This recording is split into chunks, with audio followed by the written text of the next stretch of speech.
yes, you do need to lock in. Rest! Your front delt maybe is not going to take over quite as much as it would if you were just going into it cold. How to set up your bulk. Get in the way of growing big delts.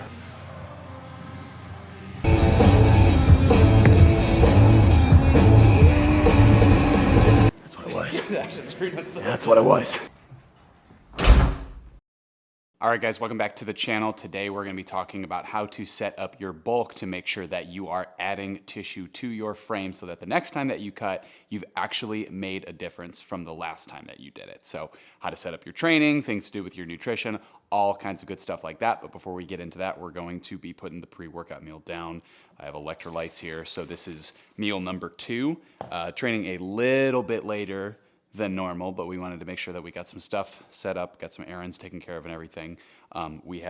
This is the whole new place. So kitchen is all set up and clean, which we'd love to have. We have a bubbling cauldron it's an essential oils diffuser. So very fun stuff. Makes it smell really nice in here.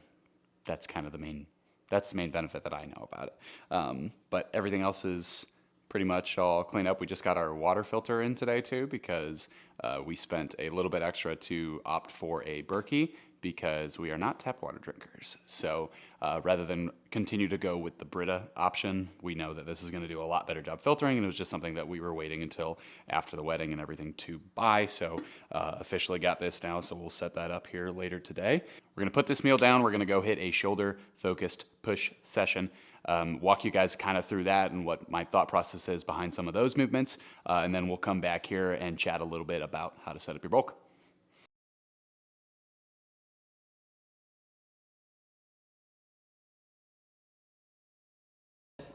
Think about how much more stretch you can get if you come there and you keep your arms straight. So just keep your arms straight all the times. I don't believe in bodybuilding. If it's not broke, then why try and fix it? And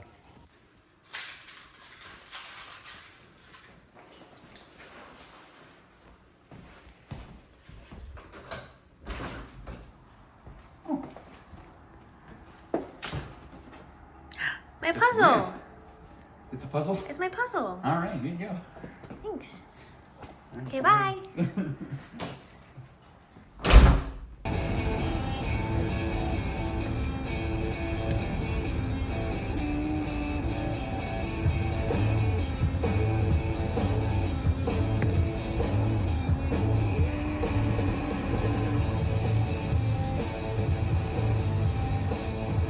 We're on the way now, about 15 minutes out is when we start sipping the pre-workout. It's the delt focus push, like I mentioned today, which is different from the chest focus push that I typically run on Mondays. If you have any knowledge of my physique at all in terms of balance and symmetry, you'll know that I am very delt dominant.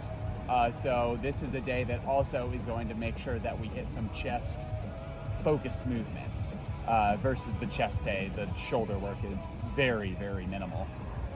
But yeah, I'm running this a day earlier than I normally do because typically this is something that I'll do on Fridays, but we're going up to Cleveland this weekend for Megan's cousin is getting married. So that should be fun.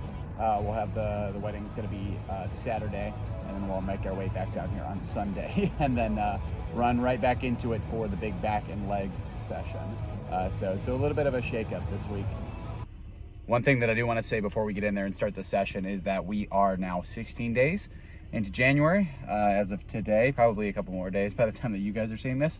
But very, very high on the mind right now for a lot of people is this thought process of I need to lock in. You've seen the lock in memes where it's just that constantly.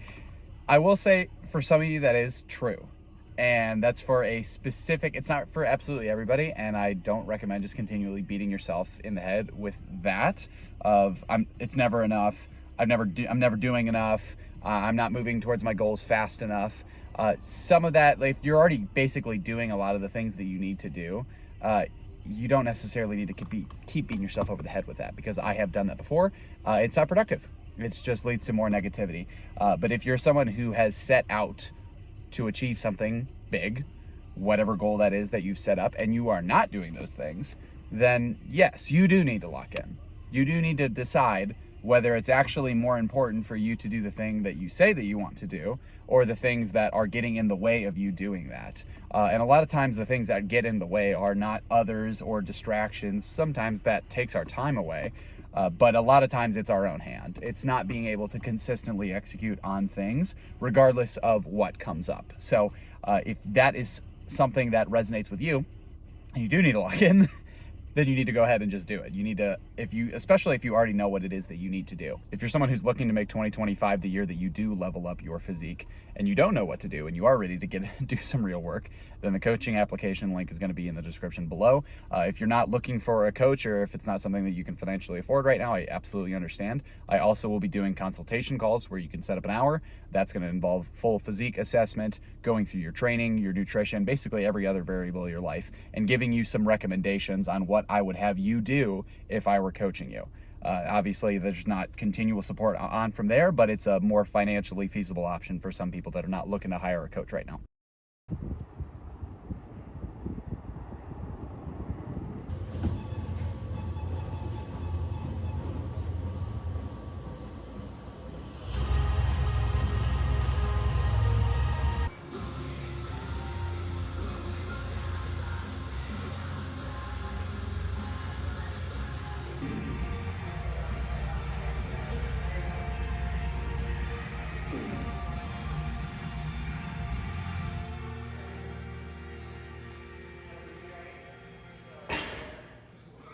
So this is something I've talked before about on my Instagram, but if you're someone who struggles to engage with your chest when you're doing chest focused movements, starting with something like a fly, where you're gonna warm up and just literally focus on getting blood into the pec, get it warm, get it activated. That's gonna keep something like going over here to your pressing. Your front delt maybe is not going to take over quite as much as it would if you were just going into it cold. So you might not be able to press quite as much if it's not starting the absolute first movement, but the priority on chest focused movement should be engaging with your chest and actually feeling that contract. So if you don't typically feel that working when you're doing things like incline press, dumbbell press, stuff like that, then starting with a fly could be super helpful.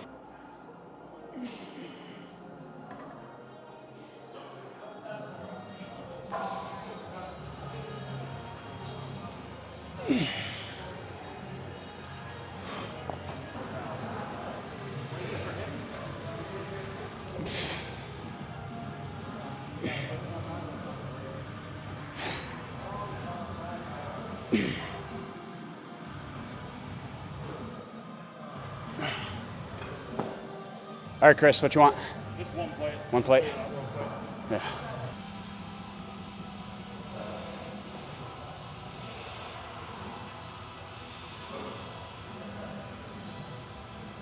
It's money.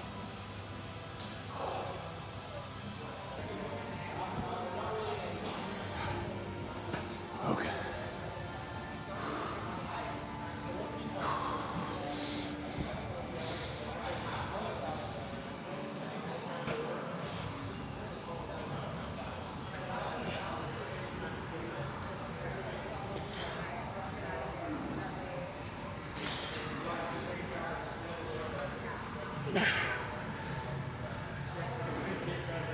Push!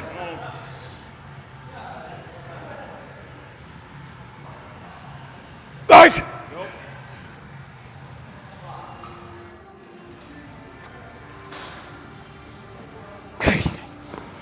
Hey.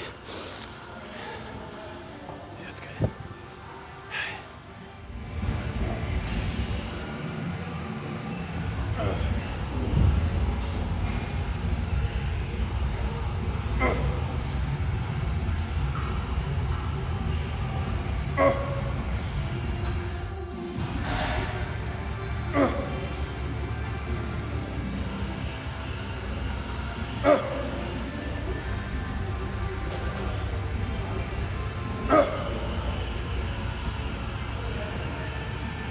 Yep.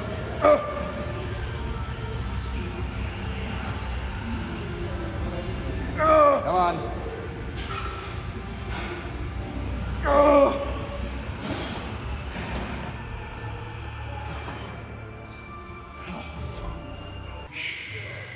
Okay.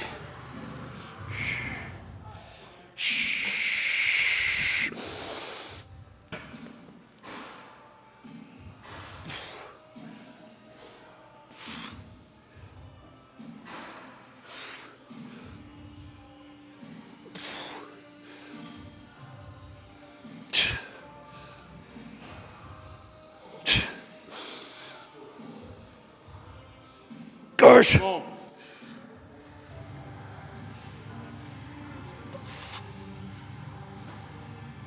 Ugh. Yep.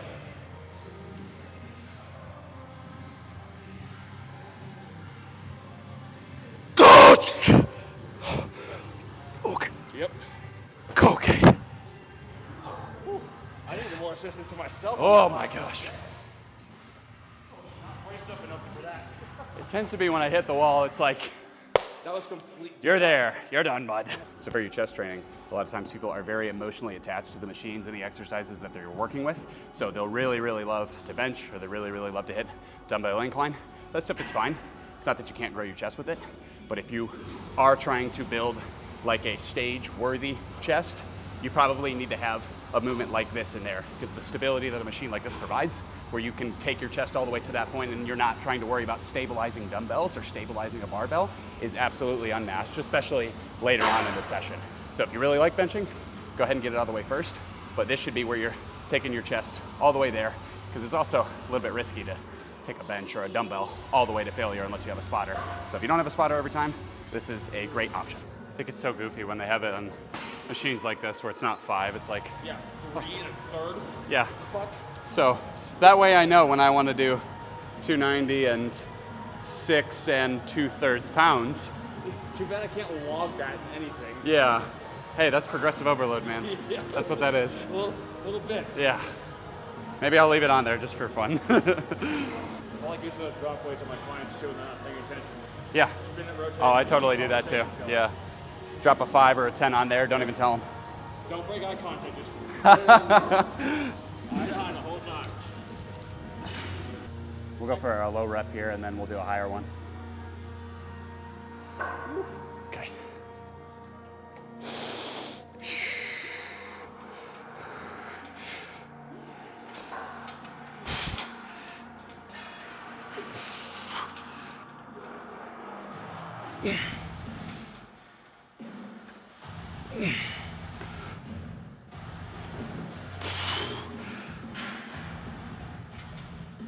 Nice.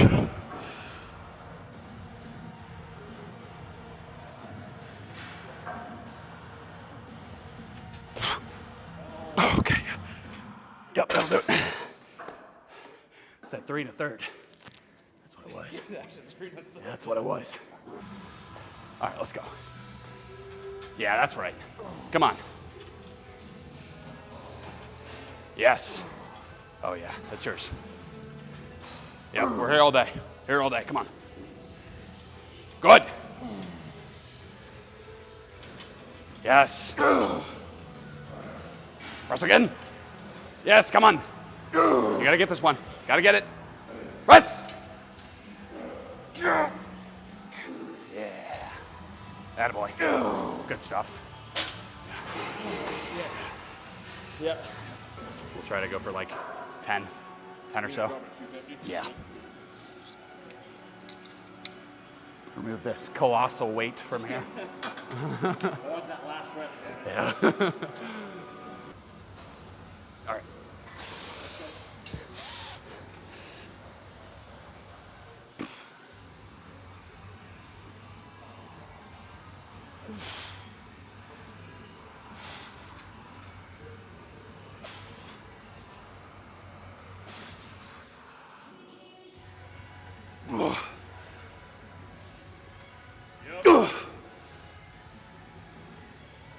Nice.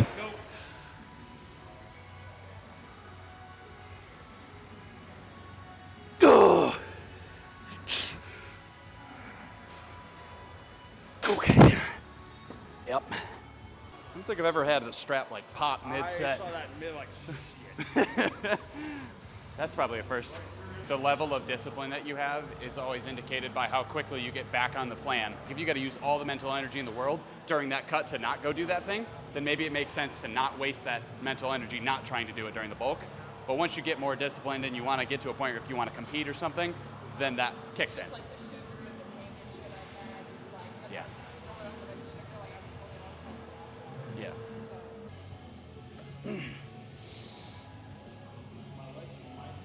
Oh.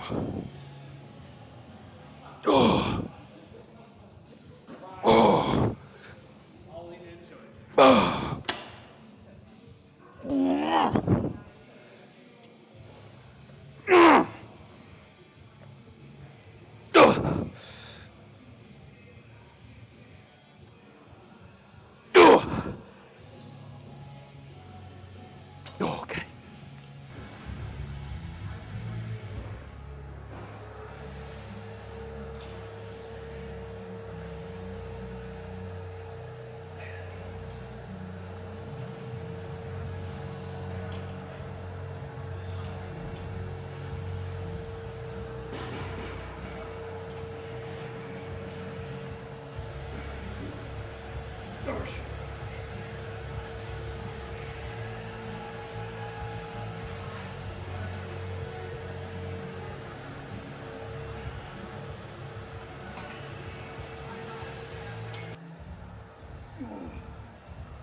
I think a lot of people set themselves up for failure when it comes to growing the lateral head of their delt, because unlike most things, I think ego lifting really gets in the way here.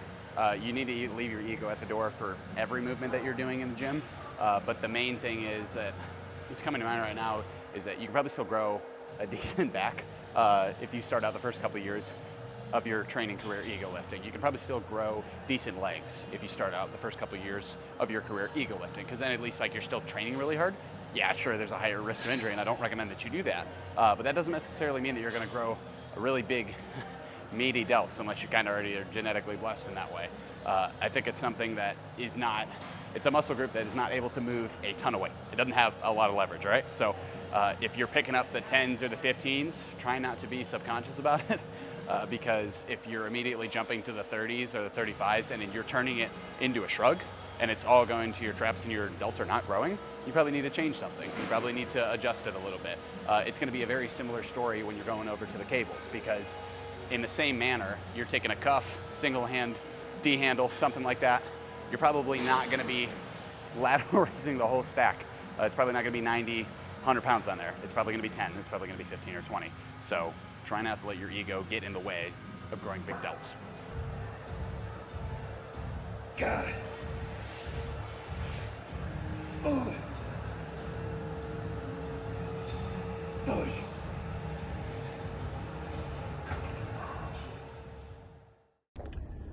All right, we've wrapped up the session. We are on the way back home now, which means that meal 3 is going down here. This is the classic bodybuilder staple everybody knows and loves. We got chicken, got rice, and vegetable of choice, which for me is green beans, because this digests a lot better for me than broccoli does.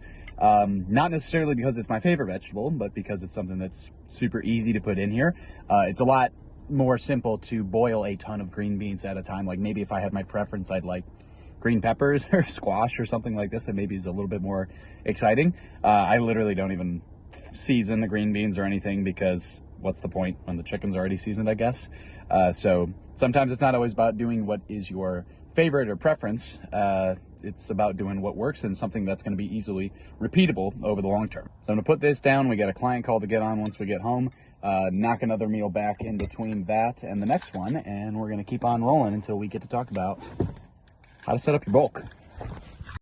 All right, so we're all finished with calls and check-ins, and that means that we are on to talk about how to set up your bulk, your winter bulk for 2025. A lot of people are trying to get bigger right now. So what are some things that you can do to make sure that it is productive, and what are some things to avoid? So I'm gonna give you 2 things that people tend to get tripped up on, and then I'm gonna give you 3 things that you can prioritize to make sure that you're getting the most out of this time that you're spending in a surplus. So first thing that people get tripped up on, and first thing that I see a lot of guys doing, is that they don't genuinely commit to the process of gaining.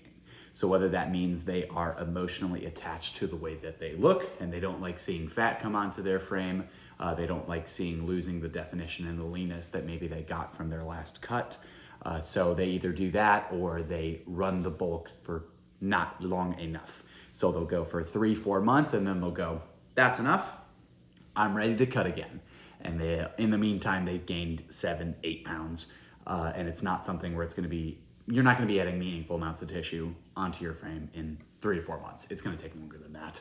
So commit to it, both from a body weight perspective and from a body image perspective, but then also from a length of time. The other thing that people will tend to do is that they'll be on the other end of the extreme, and that is going to be basically taking the bulk as a free-for-all hall pass to go and eat whatever they like and go completely off the rails with their diet. And now, dirty bulking, I think for a lot of people, they think it just means that you're eating cheeseburgers and fries and dumb stuff like that all the time.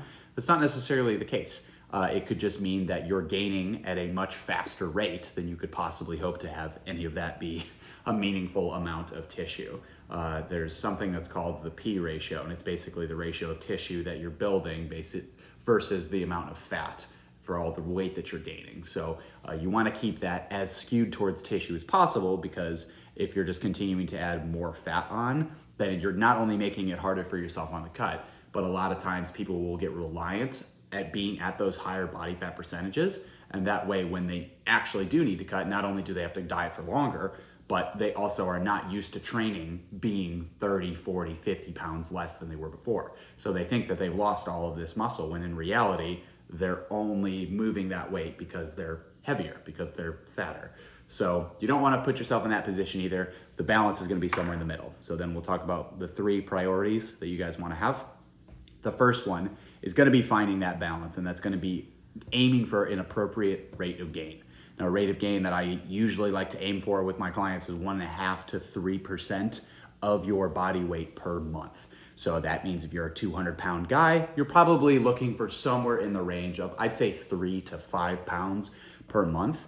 And it should be slowing down. So like if you're coming out of a cut, you might be closer to that 5-pound range for the month or two after that. You shouldn't continually be adding 5-6 pounds every single month for months and months on end. So find an appropriate rate of gain and then adjust your calories according to whatever you're going to need to keep seeing that average climb on a weekly basis in accordance with whatever you're trying to aim for. So, and you want to make sure that you're starting fairly lean so that you can prioritize point number 2, which is going to be making sure that you have committed to the gaining phase for a long enough time. So I already said that 3 to 4 months is not going to be long enough to add on a meaningful amount of tissue. That means that we're going to probably need to be spending somewhere in the range of 8, 9, 10, sometimes even 11 or 12 months in a surplus, so that we really can make sure that when we diet back down, we've put on serious new muscle. So that's the main thing that we want to make sure that we're prioritizing. So you don't want to have these quick in and outs, because people have really glorified things like mini cuts. It seems like everybody wants to do a mini cut these days. There's no such thing as mini bulking, or lean bulking is the thing that people call it now too. Lean bulking I agree with, but you're still going to need to commit to it for a long period of time if you want to actually take your physique to the next level. So make sure that when you're setting up your gaining phase, that you've allocated enough time for you to be able to actually put on a lot of tissue. And then that leads into the third point, which is what are we prioritizing during this phase? And that is mainly going to be training performance. Because one of the things that keeps people from really fully committing to the bulk or being too afraid to take it too far is that they're so fixated on the visuals, which is a lot more of a consideration when you're in a diet. When you are gradually getting leaner, you want to make sure that you're making improvements on a week-to-week basis. But when you're in a gaining phase, you're not going to be seeing you're not going to be seeing pounds of muscle just magically appear onto your frame week after week. A lot of it's probably going to look very similar to how it looked the week before that. So you really need to be prioritizing progressing in your training, training hard, training with really, really good form and good execution, but the intensity has got to be there as well. That's going to be the stimulus that's going to even give you the ability to let all that extra food that's coming in be used for building new muscle. That's the priority there. So really make sure that you're setting up your training well and that you're really getting after it, because you got no excuses at this point. When you're in a gaining phase, you have all the fuel that you could possibly want at your disposal. So there's no reason why you can't be going and getting after it. Not that you can't do that in a diet too, but there's really no excuses in a gaining phase. So make sure that you're prioritizing progression in your training, you're working to grow stronger, and you're working to improve your lifts. And then obviously too, allocating your volume properly across the split to make sure that if you have certain weak points, that you're bringing those up, especially from a competitive standpoint. But if you're very new to this whole process, or you're in your first couple years of training, best bet is probably to be prioritizing everything. You don't necessarily need to run an arms specialization phase when you're a year or two into your training. It'd be better for you to just get really good at training hard and get really good at a lot of basic fundamental movements. And then from there, you can get into the stuff that's a little bit more specialized and a little bit more focused, especially after you've competed a time or two and you know what you need to improve in. All right, now I'm gonna try to actually set this thing up because there actually is like a lot of steps for some reason. So we're gonna get this thing up and then we're gonna read the Bible too, because I'm definitely behind in the 30-day shred right now. So thank you guys for watching the video. Please be sure to engage with all the different ways that you can. There should be another video here like this one that you can watch. Subscribe to the channel here, and we'll see you in the next one.